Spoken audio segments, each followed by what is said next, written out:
Aleluia! Você está pronto? É uma noite profética, viu? E o profético ele vem para mudar coisas. Aleluia! Aleluia! Olha só, na terça-feira a Rosa escolheu essa música. Para quem não sabe, o grupo de louvor funciona assim. Na segunda, eles escolhem as músicas da quinta. E na terça, eles escolhem as músicas do domingo. Para que o pessoal do louvor já vá se preparando, né? Então, a segunda música que cantamos foi: a vida é mesmo assim, quantas aflições eu tenho que enfrentar, mas o Senhor está sempre a me proteger, te sinto aqui. Quando o vento sopra contra mim e os problemas tentam me abater. Cantamos isso, algo que foi escolhido na terça, e a Rose nem sabia que desde segunda Deus vem falando coisas ao meu coração, bem em linha com isso. Na quinta-feira eu até falei que hoje nós falaríamos do que fazer diante das tempestades. De fato, o título da mensagem de hoje é Vencendo as Oposições. Quem está passando por oposição? Se não tiver, em algum momento vai passar, viu? Isso não é uma profecia de Satanás, não. Jesus disse: no mundo tereis aflições, contudo tem de bom ânimo, eu venci o mundo. Amém? E Deus veio me mostrando algumas histórias na Bíblia, e sempre o mesmo padrão. Antes de um rompimento, uma grande opressão. Antes de algo se manifestar, o poder das trevas se levantando com força contra os filhos de Deus. Aleluia! Aleluia! Eu quero que você abra comigo em 2 Reis, capítulo 6. 2 Reis, capítulo 6.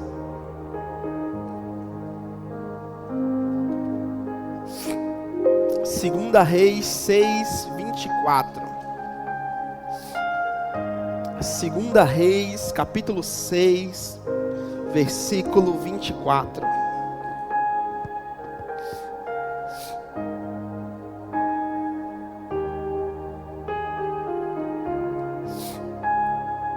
Vai dizer assim: aleluia.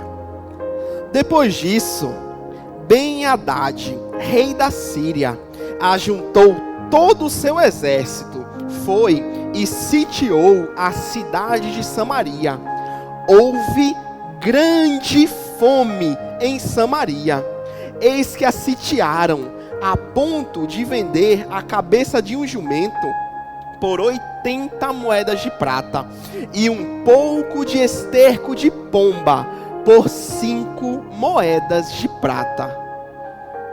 Imagina a situação: um exército inimigo cerca toda uma cidade, quer dizer, arrodeia uma cidade. Quem for no Nordeste vai entender mais pra frente, né? Você que vai viajar pro Nordeste, conhecer as praias ou a sede do nosso ministério, isso aí, Gabi. Você vai entender que arrodear é cercar, tá? Então foi cercado toda a cidade e houve tanta fome, mas tanta fome, que até um cocô de pomba era valioso. Imagina aí. Você pode ir ali na rodoviária, pegar um baldinho. Rapaz, o que tem de cocô de pombo naquele lugar ali? Jeová. Mas a fome e a escassez aqui era tão grande, mas tão grande, mas tão grande, que aquilo que não tem valor, estava com muito valor. E o pior de tudo, a fome veio a ser tão grande, que se você quiser ler depois esse capítulo, vai dizer que uma mulher chega diante de um rei e vai dizer para o rei que ela fez um combinado com outra mulher. É forte, mas foi isso que aconteceu. Ela fez o seguinte combinado: ó, hoje tu mata teu filho, a gente cozinha ele e come. Amanhã eu mato o meu, a gente cozinha ele e come. Tamanho era a fome, tamanho era o desespero. E uma foi, matou, comeu. No dia da outra, a outra escondeu o filho e ela ficou mais desesperada ainda. Matei meu filho, estou sem comida. E o rei disse: hoje eu mato Eliseu. O profeta não tinha nada a ver. Se eu não me engano, no capítulo 5 fala desse rei que assumiu Israel. Era um rei ímpio, um rei mau. E o salário do pecado é a morte, gente. Andar em pecado traz morte para a vida. Não adianta eu estar trazendo morte para a minha vida e culpando alguém por estar fazendo. Não. Não é assim que funciona.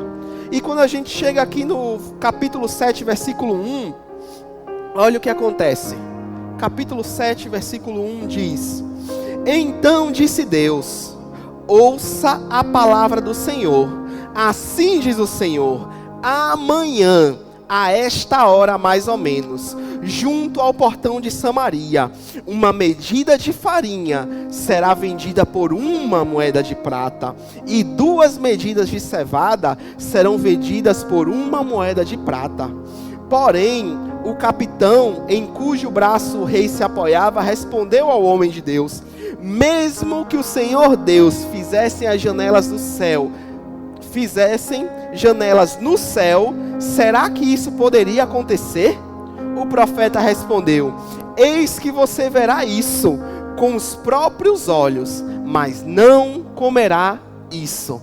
Antes, esterco de pombo por 5 moedas de prata, agora 1 medida de farinha por 1 única moeda de prata. O profeta, diante daquele grande problema, estava dizendo: ei, Deus vai mudar essa situação.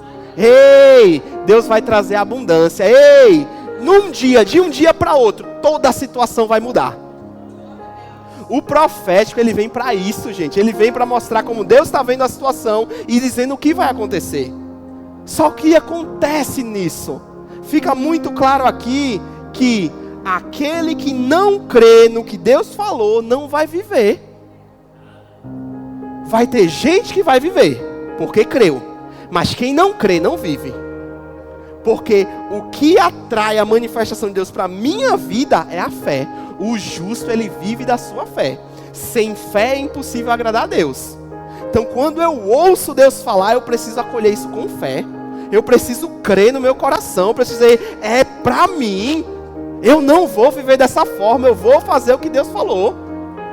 Maria, mãe de Jesus, o que aconteceu com ela? O anjo apareceu. O anjo disse para ela que ela engravidaria. Ela perguntou como isso ia acontecer, porque ela nunca tinha tido relações. E o anjo explica, uma explicação que uma pessoa natural não vai entender muito bem. Imagina você, mulher, solteira, virgem, e diz assim: não, o Espírito vai lhe envolver e você vai conceber algo que nunca tinha acontecido. Qual é a resposta de Maria? Que se cumpra em mim tua palavra. Quando a palavra de Deus é falada, quando a palavra profética é lançada, a gente precisa acolher, mesmo que não entenda, mas a gente crê: Senhor, tu falou. Senhor, obrigado, porque é dessa forma que vai acontecer na minha vida. Versículo 3. E antes de irmos para o versículo 3, deixa eu dizer uma coisa para você. Nós estamos debaixo de uma palavra como igreja, viu? O favor de Deus está sobre as nossas vidas. A bênção de Deus está sobre as nossas vidas. E esse é o ano de viver extraordinário. A palavra está lançada. Já tem gente vivendo. Versículo 3 diz assim: 4 homens leprosos estavam à entrada do portão da cidade. Eles disseram uns aos outros: para que vamos ficar aqui sentados até morrer? Se decidirmos entrar na cidade, há fome na cidade e morreremos lá. Se ficarmos sentados aqui, também morreremos. Vamos então para o arraial dos sírios e nos entreguemos a eles. Se nos deixarem viver, viveremos. Se nos matarem, apenas morreremos. Ao anoitecer, eles se levantaram para ir até o arraial dos sírios. Quando chegaram às imediações do arraial, eis que lá não havia ninguém, porque o Senhor tinha feito com que no arraial dos sírios se ouvisse um ruído de carros de guerra e de cavalo, e de um grande exército, de maneira que disseram uns aos outros: eis que o rei de Israel contratou o rei dos heteus e o rei dos egípcios para virem contra nós. Por isso, ao anoitecer, se levantaram e fugiram, abandonando as suas tendas, os seus cavalos e os seus jumentos, e deixando o arraial como estava, fugiram para salvar a sua vida. Assim, quando aqueles leprosos chegaram à imediação do arraial, entraram numa tenda, comeram e beberam. Depois levaram dali prata, ouro e roupa. Então se foram e esconderam tudo. Voltaram, entraram em outra tenda, e dali também levaram o que havia e esconderam. Deus usando 4 homens improváveis para fazer um milagre, gente. 4 leprosos que ninguém queria perto, que eram considerados como amaldiçoados, que eram considerados como pecadores. 4 pessoas que foram ao anoitecer pelo arraial, ao arraial dos sírios. E no mesmo anoitecer, o que os sírios ouviam foi um barulho de um grande exército. Deus usa improváveis para fazer um milagre, viu? Deus usa improváveis para se mover no meio. O evangelho é loucura. Loucura para os sábios. Deus escolheu as coisas loucas desse mundo para... Aqui está o sábio. Eu posso, eu faço, eu sou o cara. E do outro lado está a coisa louca, o desprezado. E Deus dizendo, é tu que eu vou usar. E o sábio vai ficar assim, ó, confundido, não vai nem entender. Porque não é debaixo da minha sabedoria, é debaixo do poder de Deus. É debaixo daquilo que Deus está falando. A gente agindo, Deus agindo. A gente agindo, Deus agindo. É debaixo das instruções de Deus que o poder de Deus ele se manifesta. E 4 leprosos, 4 homens que olhavam para eles e diziam assim, não, se a gente for morrer, está tudo bem, não tem problema. Eles não se achavam capazes de nada, gente. O que eles achavam que ia acontecer com eles era, a gente vai lá, vai ser preso, e de repente a gente consegue uma boia, ou de repente a gente é morto. Mas não tiveram medo da sua própria vida. Ou como o apóstolo Paulo vai dizer depois, não tiveram a sua vida como preciosa. Essa é noite onde Deus está chamando improváveis, que outros podem já até olhar para você e dizer assim, eu confio, mas você está dizendo, eu não confio em mim mesmo, eu já me frustrei tanto, eu nunca vou seguir esse caminho de novo, mas você cantou, usa-me, Senhor, como é o restante? Sonda-me, Senhor, e me conheces, quebranta o meu coração, transforma-me conforme a tua palavra. E depois você cantou, sonda-me, quebranta-me, transforma-me, usa-me. Você cantou. Aleluia! Aleluia! Vamos para o versículo 15. Versículo 15. Aí os leprosos vão lá na cidade, vão falar do que aconteceu. E o rei fica meio amedrontado e manda espiões para ver se aquilo realmente aconteceu. E aí diz assim, eles foram atrás dos sírios até o Jordão, e eis que todo o caminho estava cheio de roupas e de armas, que os sírios na sua pressa tinham jogado fora. Os mensageiros voltaram e anunciaram isso. Então o povo saiu e saqueou o arraial dos sírios, e assim uma medida da melhor farinha era vendida por uma moeda de prata, e 2 medidas de cevada por uma moeda de prata, segundo a palavra do Senhor. O capitão em cujo braço o rei tinha se apoiado foi encarregado pelo rei de guardar o portão da cidade, mas o povo o atropelou junto ao portão, e ele morreu, como o homem de Deus tinha dito quando o rei foi falar com ele. Assim se cumpriu, o homem de Deus tinha falado ao rei, amanhã, a esta hora mais ou menos, junto ao portão de Samaria, 2 medidas de cevada serão vendidas por uma medida de prata, e uma medida da melhor farinha será vendida por uma medida de prata. Primeiro, Deus falou. Ei, Deus falou. Amanhã, a esse horário, vai estar diferente. Amanhã, a esse horário, vai ter uma mudança de 180 graus. Vai ter transformação, vai ter milagre. Aquilo que estava impedindo vai ser aberto e livre. Aquilo que parecia impossível vai acontecer. Deus falou. Quem creu, creu. Quem não creu, morreu. Deus usou improváveis, gente. Usa-me, Senhor. Eis aqui a minha vida, usa-me, Senhor. Faz um tempo já que eu não falo isso, mas a maioria aqui já conhece. Estava em Caxias do Sul e Deus, não foi pastor Silvio, gente, foi Deus que mandou eu e Aninha para cá.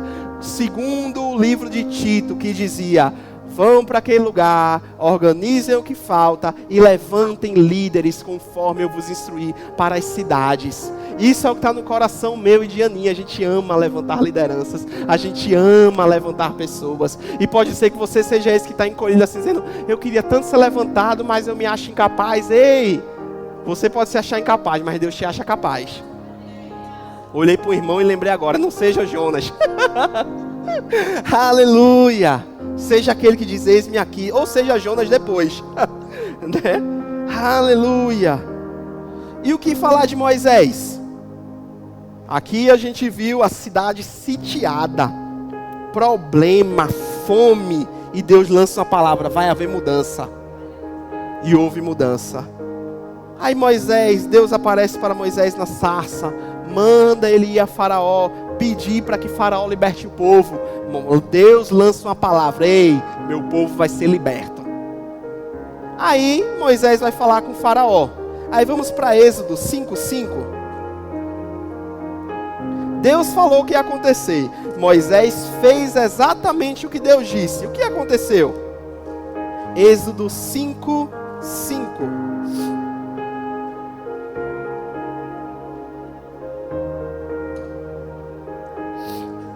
Êxodo 5:5. A resposta de Faraó. Êxodo 5:5 diz: E Faraó disse também, o povo da terra já é muito, e você ainda quer que eles descansem de suas tarefas?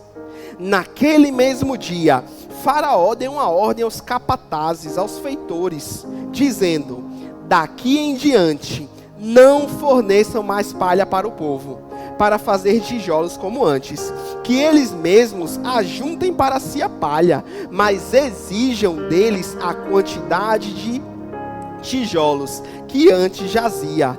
Não diminua a cota, eles estão desocupados, e por isso gritam, vamos e sacrifiquemos ao nosso Deus. Imponham mais serviços a esses homens, para que se mantenham ocupados e não deem ouvidos a palavras mentirosas. Interessante, Deus falou, o profeta de Deus falou que ia haver libertação. O que é que o diabo tenta fazer? Ei, não escutem eles não, é mentira. Ei, não escutem não, essas são palavras mentirosas. Aleluia. E aí o versículo 10 diz, então os feitores do povo e seus capatazes foram e falaram ao povo, assim diz Faraó, não fornecerão mais palha para vocês, vocês mesmos vão e ajuntem palha, onde e puderem achar, porque não haverá redução de trabalho para vocês. Deus dizendo, vou libertar. O que é que acontece em seguida? Mais trabalho, mais pressão, foram chicoteados. Em vez de Faraó, que é uma figura do diabo, diminuir a carga, porque Deus falou, o diabo aumentou a carga, pressionou mais. Aleluia. E aí vem as pragas, você já ouviu falar sobre as 10 pragas, no final das 10 pragas, a morte do primogênito, Faraó libera o povo para sair, o povo sai com riquezas, só que no capítulo 14, versículo 5, vamos lá, capítulo 14, versículo 5, novamente, parecia que tudo estava certo, parecia que agora o negócio ia. E aí Êxodo 14, 5 diz assim, Êxodo 14, 5, quando foi anunciado ao rei do Egito que o povo fugia, ele e os seus oficiais mudaram de ideia ao respeito do povo e disseram, que é isso que fizemos, permitindo que Israel nos deixasse de servir?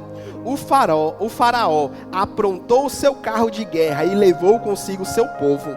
Levou também 600 carros de guerra escolhidos e todos os outros carros de guerra do Egito com capitães sobre eles. Porque o Senhor endureceu o coração de Faraó, rei do Egito, para que perseguisse os filhos de Israel. Porém, os filhos de Israel saíram marchando corajosamente. Versículo 10 diz, e chegando Faraó, os filhos de Israel levantaram os olhos, e eis que os egípcios vinham atrás deles. e ficaram com muito medo. Então os filhos de Israel clamaram ao Senhor, dizendo a Moisés: será que foi por não haver sepulturas no deserto que você nos livrou de lá, para que não morramos no deserto? O que foi que você fez conosco, tirando-nos do Egito? Não foi por isso que dizemos a você no Egito: deixa-nos em paz, para que sirvam aos egípcios, pois teria sido melhor que nos servissem os egípcios do que morressem no deserto. Você já passou por alguma pressão de torar, onde você teve vontade de desistir? Onde você teve vontade de dizer assim: rapaz, eu vou ficar onde eu estava antes, porque não tem problema, porque aquela vida eu já estava acostumado. Rapaz, ó a loucura, inventei de dizer um sim para Deus, e ó, o avalanche que está vindo sobre mim. Rapaz, eu que não vou dizer mais isso não, vou voltar para lá.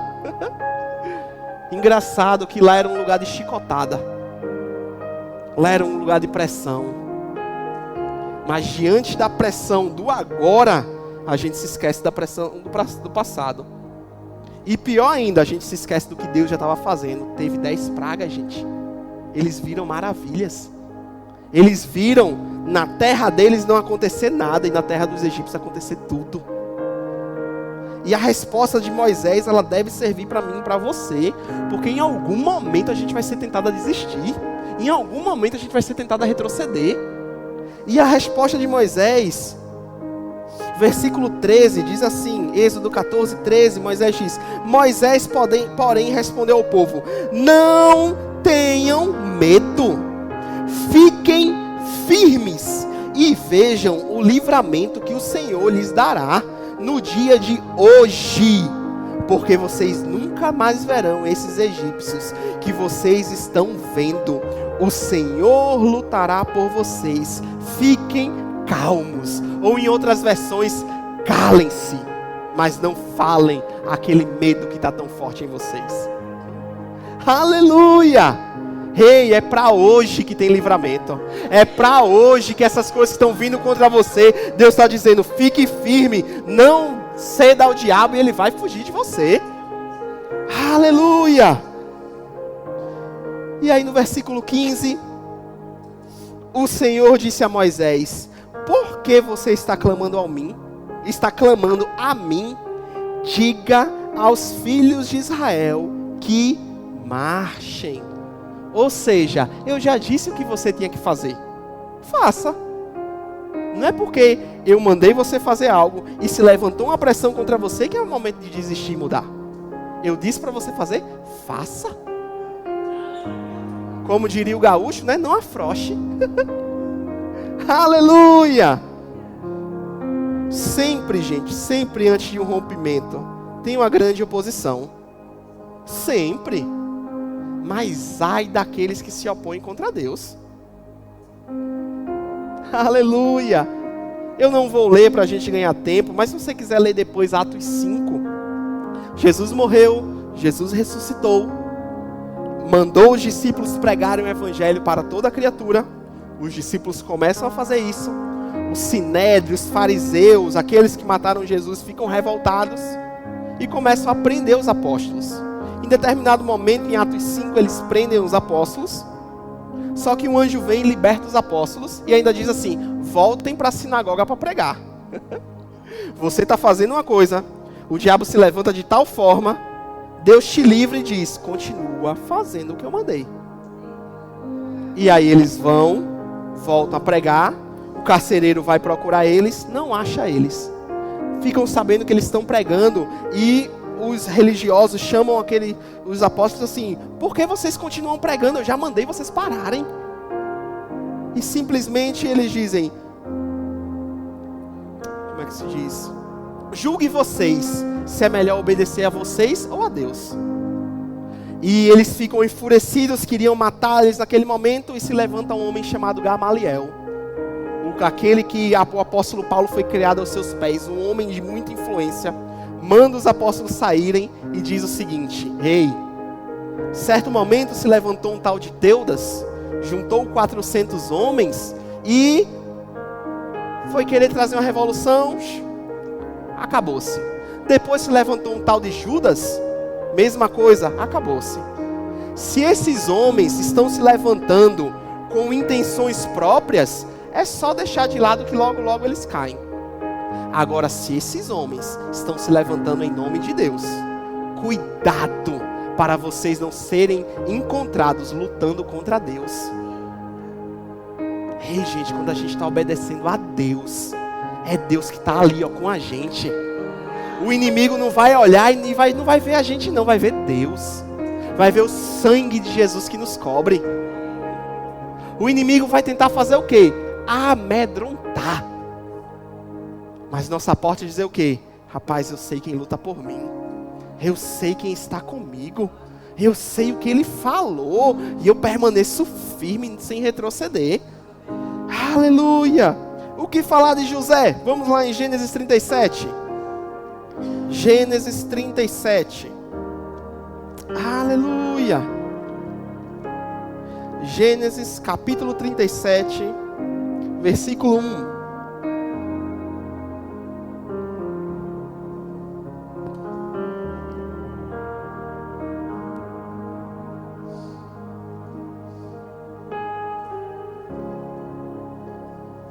Aleluia. Gênesis 37, 1.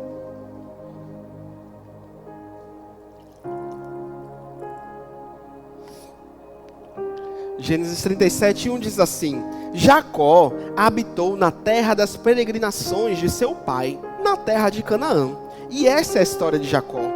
Quando Jacó tinha 16 anos, apacentava os rebanhos dos seus irmãos. Sendo ainda jovem, acompanhava os filhos de Bila e os filhos de Zila, mulher de seu pai, e trazia mais notícias dele ao seu pai. Ora, Israel amava muito José, mais do que todos os outros filhos, porque era filho da sua velhice, e mandou fazer para ele uma túnica talar de margens compridas. Quando os irmãos viram que o pai o amava mais do que todos os filhos, odiaram-no e já não podiam falar com ele de forma pacífica. Josué teve um sonho e contou aos seus irmãos. Por isso o odiavam ainda mais. E ele lhe disse: peço que ouçam o sonho que eu tive. Sonhei que estava amarrado em feixes no campo, e eis que o meu feixe se levantou e ficou em pé, enquanto os feixes de vocês o rodeavam e se inclinavam diante do meu. Então os irmãos disseram: você pensa que vai mesmo reinar sobre nós? Pensa que você realmente dominará sobre nós? E com isso o odiavam mais por causa do seu sonho e de suas palavras. E vai dizer que José ainda teve um outro sonho. Gente, José tinha sido escolhido por Deus sim para fazer algo, mas José era imaturo. Primeiro o pai de José fez algo que ele não podia: escolher um acima dos outros. Ei, Deus não faz assim, tá? Deus não escolhe um acima dos outros. Mas depois José tem um sonho de Deus. E o que é que José faz? Vai se gabar. José não guarda aquilo no coração. José não busca a orientação de Deus sobre aquilo. José vai se gabar. A gente vê, por exemplo, a mãe e o pai de Sansão. Antes de eles terem um filho, quando Deus profere que eles vão ter, que vão gerar, eles começam a orar, a querer entender como aquilo vai acontecer. Não sai falando. José mostra imaturidade, mesmo diante de um sonho de Deus. E o que aconteceu logo em seguida? Aconteceu o sonho? Não. José foi vendido como escravo. E o primeiro de tudo foi jogado num poço. Tem gente que recebeu promessa de Deus, profecia de Deus, mas está se sentindo dentro de um poço. Aleluia! Está lá no poço. Não, nunca vai acontecer mais nada, eu vou morrer aqui. Estou aqui abandonado, esquecido. Ei, mesmo José num poço, Deus não tinha esquecido dele não, viu? Se você se sente num poço, saiba disso, Deus não esqueceu de você não. Aleluia! Segunda coisa que acontece, José é vendido como escravo. Só que diante disso, ele começa a ter sucesso. O Potifar coloca coloca ele lá, ó, como líder de tudo que Potifar tinha. Opa, fui vendido como escravo, mas agora as coisas estão indo bem. Será que é agora o que acontece? A esposa de Potifar, abençoada de Jeová, para dizer o contrário, né? Calunia, diz que ele estava tentando abusar dela. O que acontece com José de novo? Prisão, esquecido mais uma vez. Ai meu Deus, quando Deus começava a falar isso comigo segunda-feira, eu só pensava, meu Deus, como eu não entendo muitas vezes os processos e acho que tudo vai ser hoje. Porque José achava que ia ser hoje, no dia que ele contou para os irmãos. Mas aí aconteceu uma coisa, aconteceu outra, mas José, ele continuou firme, gente. Ele continuou sendo leal a Deus. E aí, diante da prisão, José é levantado mais uma vez. José está lá, cuidando de todos os presos. Tem o padeiro e o copeiro do rei. Ele revela o sonho deles. O que acontece? José é esquecido por 2 anos. Rapaz, eu estou sendo usado por Deus e estou sendo esquecido por mais 2 anos. Mas José continuou fiel, gente. Você percebe que em toda a Bíblia, todas as histórias, tem problema e muito. O diabo se levanta. Mas como a gente tem reagido, é o que vai fazer. Se nós vamos continuar como um José, vamos ser como Moisés, vamos ver coisas grandes acontecer, ou vamos ser como aqueles 40 no deserto, que de tanto reclamar, morreram no caminho. Colheram daquilo que falaram. Aleluia. Aleluia. Vamos para Provérbios 24. Provérbios 24, 10.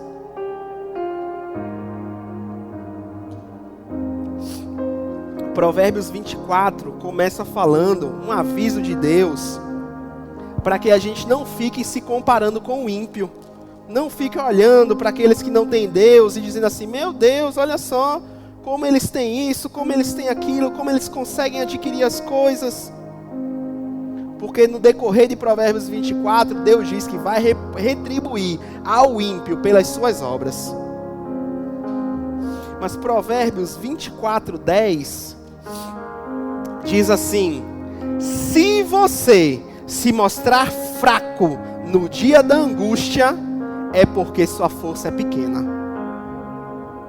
No dia da angústia é para a gente se levantar, gente.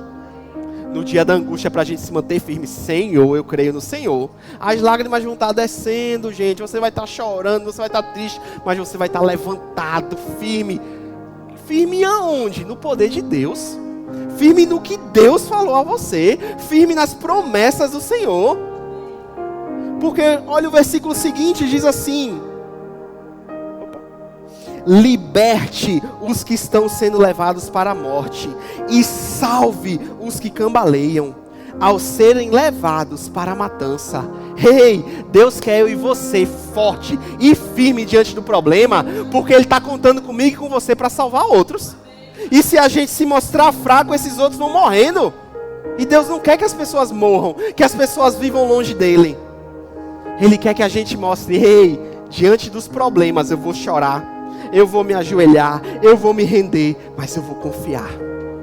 Eu vou confiar. Eu não vou viver para mim mesmo. Eu não vou viver só para o que eu acho, para o que eu sinto, para os meus desejos. Eu vou viver para o Senhor.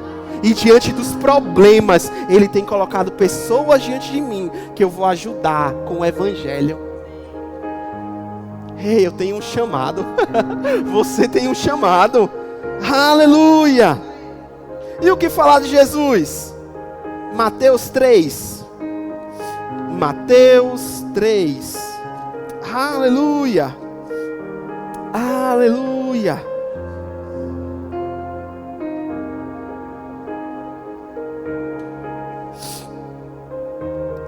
Aleluia! Mateus 3, 13.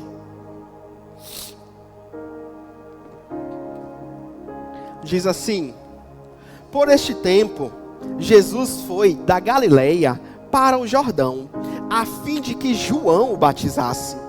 João, porém, quis convencê-lo a mudar de ideia, dizendo: eu é que preciso ser batizado por você, e é você que vem a mim?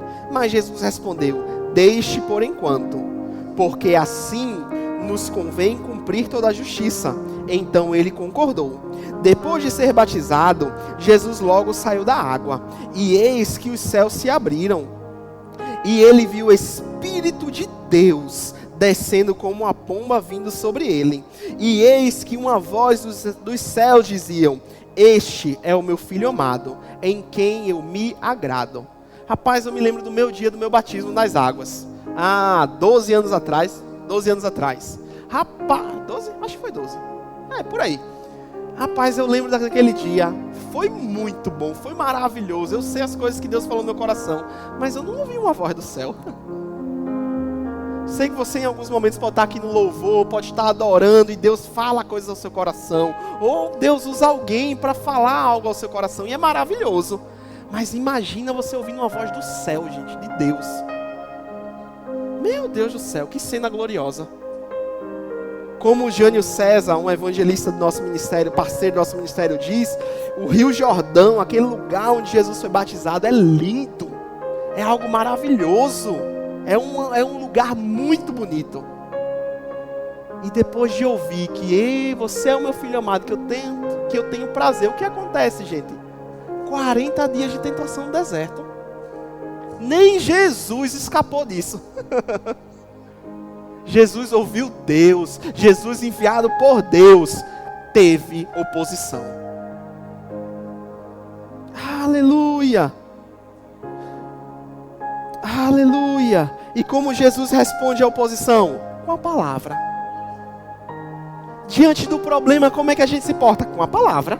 Está escrito: 1000 cairão à minha direita, 10.000 à minha esquerda, não seria atingido. Está escrito: ele põe anjos ao meu redor, me impede de cair. Está escrito: aqueles que esperam no Senhor renovam as suas forças como a águia, correm, não se cansam. Está escrito. Mas pastor, eu não estou sentindo isso. Porque você é crente e você não vive pelo que sente. Se você não tivesse Deus, você vivia pelo que sentia. Mas se tem Deus, você vive pelo que Deus fala ao seu respeito. Nosso corpo vai sentir muito, gente. Vai sentir desânimo, vai sentir tristeza, vai sentir a pancada quando o diabo se levanta. Vai sentir. Mas nossa parte é não se agarrar a esse sentimento e dizer assim: esse sentimento, é isso mesmo, é tu que me domina. É não dizer: sentimento dos infernos, eu estou sentindo, vou chorar, vou entregar ao meu Senhor. Mas na minha vida tu não fica não, capeta. Na minha vida tu não vai fazer parte não. Diante dos problemas a gente precisa entender o que está escrito. Por isso nós somos uma igreja que ama o ensino da palavra, gente. Porque a palavra é que edifica. Nós amamos o mover do Espírito e vamos ver cada vez mais o mover do Espírito aqui. Mas o mover do Espírito sem palavra é só barulho. Você corre, mas passa a semana derrubado. Mas quando se tem a palavra, você acolhe aquilo e a palavra vai te fortalecer. Quando vier o mover do Espírito, quando alguém... Se você não entendeu, a Rose se moveu no Espírito aqui.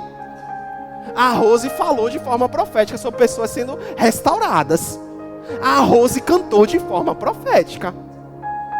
A questão é que muitas vezes queremos o barulho, o reteté, o corre-corre. E tem momentos que isso acontece mesmo, é maravilhoso. Mas tem momentos que Deus está falando sem precisar de um retetel. E quem tem ouvidos, ouça. Aleluia. Lucas 4,16, vamos lá. Lucas 4,16. Outra coisa que eu tinha que de tarde veio ao coração. Da mesma forma que Jesus ouviu a voz de Deus, foi maravilhoso. Quem aqui parece que o diabo se levanta e parece que vem contra você? Com Jesus o próprio diabo se levantou. Não foi pareceu que foi o diabo não, foi o diabo. Imagina, coisa maravilhosa. Vamos fazer um parênteses. Eu quero ouvir a própria voz de Deus. Tudo bem, não tem problema, pode acontecer. Mas cuidado para não ouvir a voz do diabo também, viu? Audível, da mesma forma que a voz de Deus. Aleluia. Quem tem ouvidos para ouvir, ouça. Lucas 4,16 diz assim: Jesus foi para Nazaré, onde havia sido criado. Num sábado entrou na sinagoga, segundo o seu costume, e levantou-se para ler. Então lhe deram o livro do profeta Isaías, e abrindo o livro, achou o lugar onde estava escrito. E esses dias eu ouvi um pregador falando sobre isso. Eu já tinha ouvido, mas esses dias foi bom ouvir de novo. É interessante que Jesus pegou o livro e achou onde estava. Ei, isso aqui é a palavra de Deus para mim e para você. A gente deve saber onde está escrito, a gente deve procurar o que está escrito, não fazer. O que é que Deus quer falar comigo? Deus vai falar isso, Deus vai falar aquilo. Não, gente, isso é outra religião, não é cristianismo não, tá? Cristianismo a gente sabe onde está escrito, por quê? Porque a gente ama a palavra. Ah, pastor, mas eu não sei a palavra tanto assim. Você vai lendo, você vai lendo, você vai lendo, você vai lendo, e aquilo vai entrando. Você acha que você não vai saber, mas no dia que você precisar, vem ao seu coração, abra tal texto, leia tal coisa. E aquilo, meu Deus, não seja um crente que depende do status de outro não, gente. Qual palavra tal pessoa vai postar para mim hoje?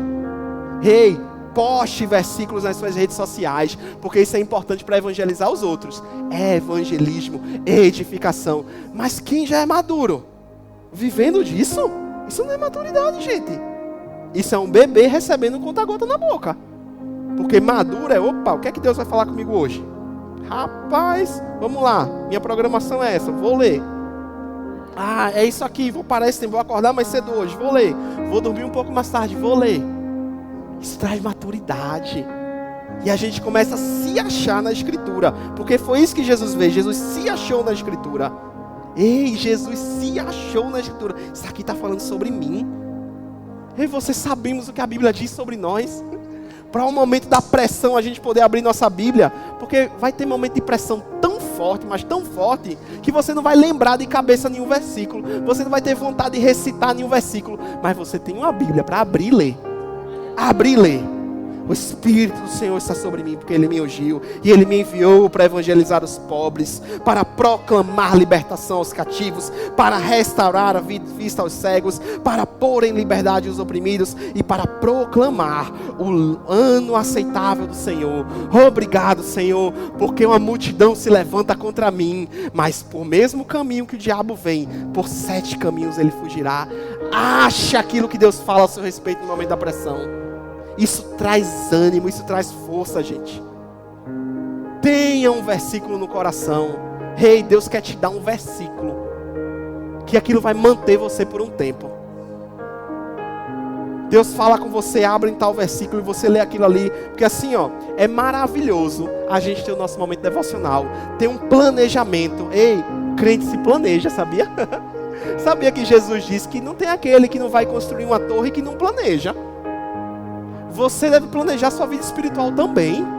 Ler e orar deve estar no seu dia a dia, deve ser um planejamento. Agradecer a Deus deve estar no seu planejamento do dia.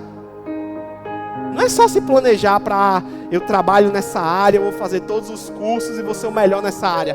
Como crente você deve fazer isso. Mas isso é uma parte da sua vida. A parte mais importante é a sua parte espiritual, que você também deve planejar.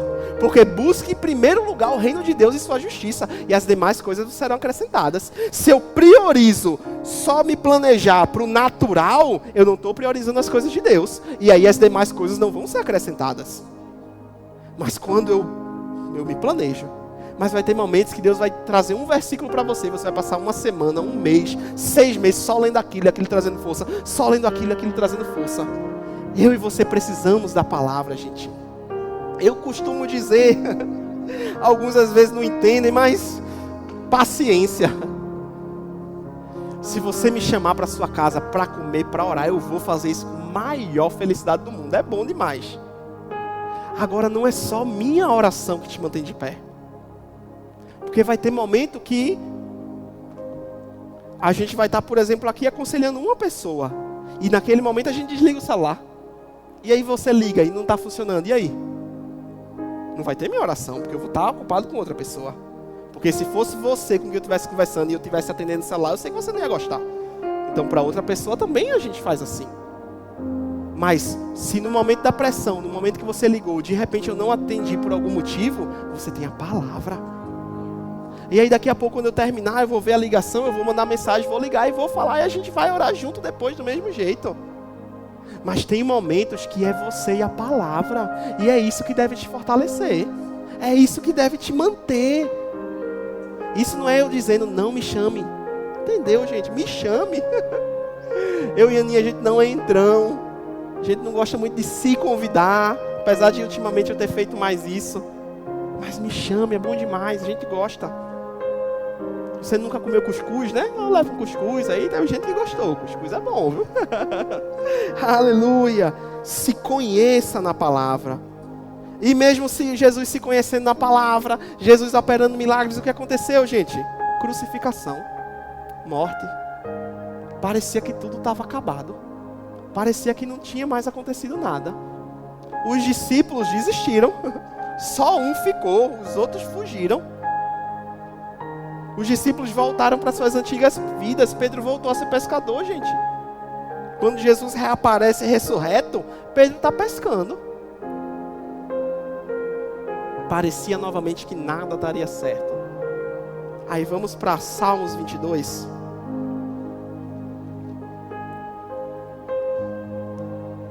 Aleluia. O diabo, ele sempre vai tratar com mentira. O diabo sempre vai trazer uma imagem diferente, dizendo que não vai dar, que aquilo que Deus prometeu não vai acontecer. Porque entenda, da mesma forma que a fé nas coisas de Deus traz o mover de Deus para mim, a fé nas coisas do diabo vai fazer as coisas do diabo acontecer, gente. Aleluia. Salmos 22, 1. Salmos 22 é o salmo da angústia, o grito. Aqui fala sobre a crucificação, gente. Salmos 22, 1 diz: Deus meu, por que me desamparastes? Por que se acha longe de mim a salvação? As palavras de meu gemido. Ei, Jesus disse isso na cruz: Deus meu, por que me abandonaste? Foi profetizado antes. O Jesus que ouviu a voz de Deus, o Jesus que sabia onde estava na Bíblia, mesmo assim se levantou problema, gente. Mesmo assim o diabo tentou parar. Versículo 12 diz: muitos touros me cercam, fortes touros de Baçã me rodeiam. Contra mim abrem a boca, como faz o leão que despedaça e ruge. Derramei-me como a água, e todos os meus ossos se desconjuntaram. Meu coração fez-se como cera, derreteu-se dentro de mim. Secou-se o meu vigor, como um caco de barro. E a língua se me apega ao céu da boca. Assim me deitas no pó da morte. Cães me cercam, um bando de malfeitores me rodeia. Transpassaram-me as mãos e os pés. Posso contar todos os meus ossos. Os meus inimigos estão olhando para mim e me encarando. Repartem entre si as minhas roupas e sobre a minha túnica lançam sortes. E estava tudo contrário ao que Deus tinha prometido a ele. Ele sofreu grande oposição. Em determinadas proporções, tá? Não estou comparando a mesma coisa, me entenda. Mas em determinadas proporções a gente sofre opressão. Parece que todos estão contra nós. Mas a gente deve ter a confiança que Jesus teve. Salmo 23 é uma continuação do Salmo 22, tá? E Salmo 23, 1 diz assim: o Senhor é meu pastor e nada me falta. Ele me faz repousar em pastos verdejantes. Leva-me para junto das águas de descanso. Refrigera a minha alma e guia-me pelas veredas de justiça por amor ao seu nome. Ainda que eu ande pelo vale da sombra da morte, não temerei mal algum, porque tu estás comigo. O teu bordão e o teu cajado me consola.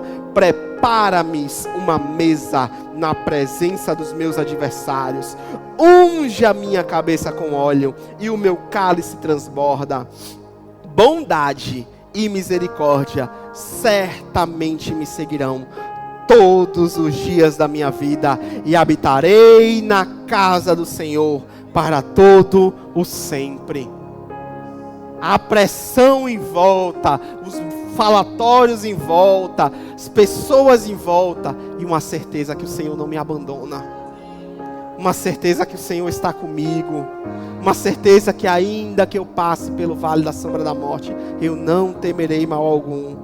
E o Salmo 24 diz: ao Senhor pertence a terra e sua plenitude, o mundo e os que nele habitam, porque Ele fundou-as sobre os mares e sobre as correntes as estabeleceu.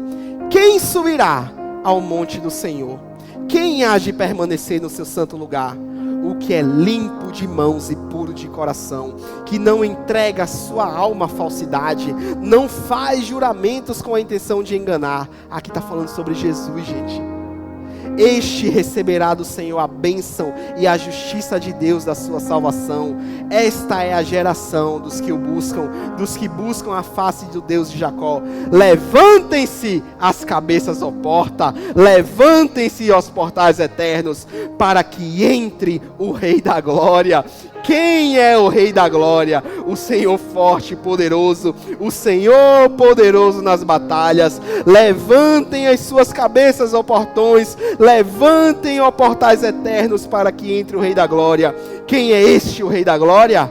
O Senhor dos exércitos. Ele é o Rei da Glória. Percebe como muda o começo de Salmos 22 para o final de Salmos 24?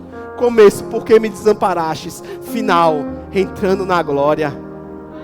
Ei, o que fazer diante da pressão? Confie no Senhor. Não afrouxe. Continue firme, continue leal ao Senhor. Mesmo que pareça que, como José, você está aprisionado, continue leal. Continue dando o seu melhor, continue fazendo, mesmo que pareça que você foi esquecido, continue, porque o Senhor nunca te esquece. Mesmo que pareça que você está num buraco, saiba, ei, Deus está com você. E por último, Isaías 60, uma palavra que eu tenho no coração já há um bom tempo e tem me sustentado. Isaías 60 vai englobar todo mundo, tá? Você em algum momento você vai se encaixar em algo aqui em Isaías 60.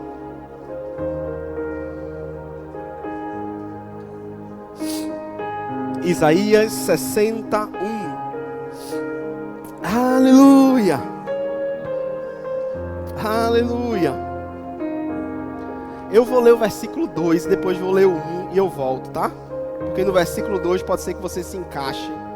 Porque eis que as trevas cobrem a terra, e a escuridão envolve os povos, mas sobre você resplandece o Senhor. Versículo 1, vou ler corrido agora. Levante-se e resplandeça, porque já vem a luz, e a glória do Senhor está raiando sobre você. Porque eis que as trevas cobrem a terra, e a escuridão envolve os povos. Ei, Deus está vendo trevas cobrindo. Deus está vendo problemas acontecendo, mas o que Deus está dizendo é: levante-se. Deus não está dizendo: meu Deus, fui pego de surpresa, ó. Deus dizendo, né? Deus dizendo: meu Deus, fui pego de surpresa, ó as trevas. Ei, não, Ele está dizendo: ei, as trevas estão aí, ó. Mas levante-se e resplandeça, porque a glória do Senhor está sobre você. Versículo 3. As nações se encaminham para a sua luz, ó Jerusalém, e os reis são atraídos para o resplendor do seu amanhecer. Levante os olhos ao redor e veja. Ei, para de andar de cabeça baixa. Como diria na minha terra, parecendo aquela galinha de... Como é o nome? Galinha de quê mesmo? Galinha da Angola. Tô fraco. Não, levante sua cabeça. As nações se encaminham para a sua luz, ó Jerusalém, e os reis são atraídos pelo resplendor do seu amanhecer. Versículo 4. Levante os olhos ao redor e veja. Todos se reúnem e vêm até você. Os seus discípulos chegam de longe, e as suas filhas são trazidas nos braços. Ao ver isso, você ficará radiante de alegria, e o seu coração baterá forte, e se dilatará de júbilo, porque você receberá a abundância do mar, e as riquezas das nações serão trazidas a você. Versículo 4 diz que os filhos que estão longe vão chegar. As filhas serão trazidas nos braços. Ei, você que tem gente desviada na sua família, parente, filho, tio, prima, avô, pai, ei, estão sendo trazidos de volta. Estão sendo trazidos de volta. Ah, mas tem tanta treva sobre a vida dele. Ei, aleluia. diz que porque você receberá a abundância do mar e as riquezas das nações serão trazidas a você. Quem vive em escassez vai viver em abundância. Não para se deleitar nos seus próprios prazeres, para viver bem, mas também para ajudar o outro, para alcançar outras pessoas, para mostrar, ei, é Deus que está agindo ao seu favor, Ele está me usando para te abençoar, mas na verdade Ele quer alcançar a sua vida. Aleluia, aleluia. Versículo 6, o seu território ficará coberto por uma multidão de camelos. Os dromedários de Midian e de Efã, todos virão de Sabá, trarão ouro e incenso, e publicarão os louvores do Senhor. Todas as ovelhas de Quedar se reunirão junto de você, os carneiros de Nebaiote a servirão, serão aceitos ao serem oferecidos sobre o meu altar. Eu me tornarei glorioso, e o templo da minha glória. Ei, é um tempo onde as pessoas estão sendo atraídas para você, para a sua vida, para você mostrar salvação para elas, para você mostrar o que Deus está fazendo para elas. Pessoas vão chegar para você desacreditadas, cabisbaixas, e você vai ser daquelas que vai dizer assim, ó, Deus confiou em mim, Deus quer confiar em você, Deus me chamou, Deus quer te chamar, Deus me salvou, Deus quer alcançar a salvação a você. Ei, levanta e resplandeça.